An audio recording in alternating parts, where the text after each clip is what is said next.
Here at Empower Field at Mile High, I am your host and team reporter, Elisa Hernandez, standing next to our lead writer on DenverBroncos.com, Aric DiLalla. Under the primetime lights, the Broncos got a huge division win over the Raiders, winning 10-7 in a defensive battle.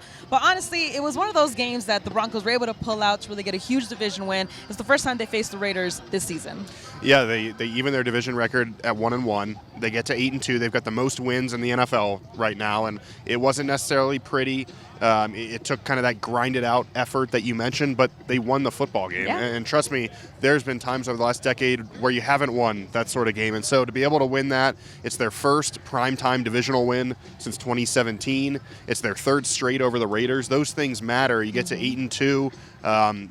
Before this weekend of football, you're sitting at the top seed in the AFC, and it doesn't really matter if there were style points or not. Sean Payton was asked after the game about, hey, you're 8-2, but, and he stopped the reporter and said, no, but, we're 8-2, and that's who we are as a football team. Yeah. Obviously have to get better, have to keep cleaning things up, but this was a big win to find a way to pull it out. The Raiders go ahead early, and listen, Thursday night games are always kind of weird. We talked about it all week, right? And it's short rest. You don't get as much time for preparation. It's a division team that you know is going to play you tough, and the Broncos found a way to get it done. So that's what sticks with me, at least. Yeah, the defense is what really sticks out to me. What an impressive performance from the 6 sacks in this game. They really put pressure on Geno Smith and limited the Raiders' offensive weapons, really not letting Brock Bowers or Ashton Jeanty get going. Yeah, Brock Bowers had that one big play, but other than that, there really wasn't much. And over the final 48 minutes of the game, the Broncos didn't allow any points. They got the turnover, the big interception. Dondre Tillman somehow leads the Broncos in interceptions, and then he was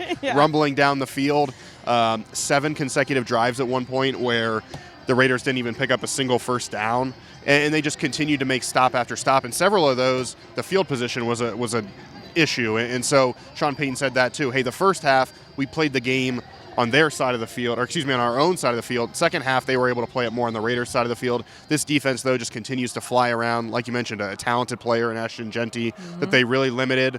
They made plays all night, and they're doing that, again, without Pat Surtain, arguably their best defensive players. 6 sacks. Nick Bonito gets another 1.5, ends a 3-game streak for him without a sack. So, I mean, what more can you say about this defense? They've been dominant, only allow a single touchdown, and really shut this team down. Yeah, Alex Singleton spoke about that touchdown. He said, on a defense, that's on us. We really shouldn't allow that against this team. They always kind of hold themselves to a higher standard, but they weren't the only ones making plays. Special teams really made a lot of plays, especially J.L. Skinner.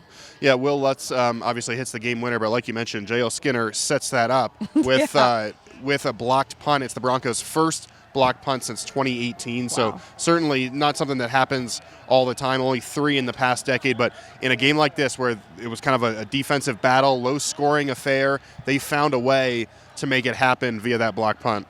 Yeah, it's good to see the offense get that spark going to close out the half. They get the big play to Pat Bryant and close it off with a touchdown to Troy Franklin. It seems like they have that pressure, but they always find a way. Yeah, and we're standing up under pressure too. We got trucks driving behind us as we're recording this, but no, I think 2 things about the offense. One, they did come through in a couple of moments when it mattered at the end of the first half. And I should say about the defense, too, they made 2 big 4th down stands on the Broncos side of the field. One was via a penalty that would have been a touchdown. Hufanga has another sack. That set up the tying touchdown in the first half. Bo Nix makes a nice throw on the run to Pat Bryant, then threads one in there to Troy Franklin.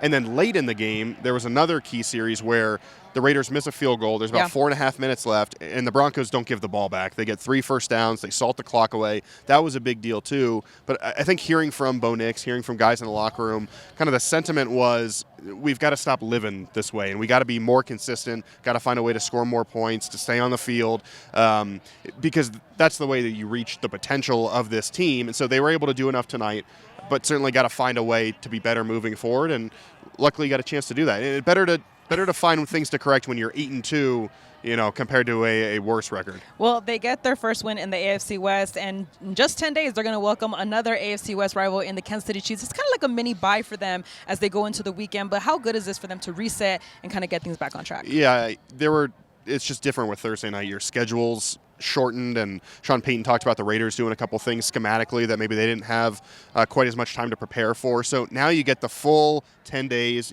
to get ready, get your bodies right. This is a big one coming up against Kansas City, obviously. I mean, to put it lightly, right? This is the 10-time reigning division champ that the Broncos are hosting next Sunday. So they get a chance to rest, and then they'll get ready for that Chiefs game.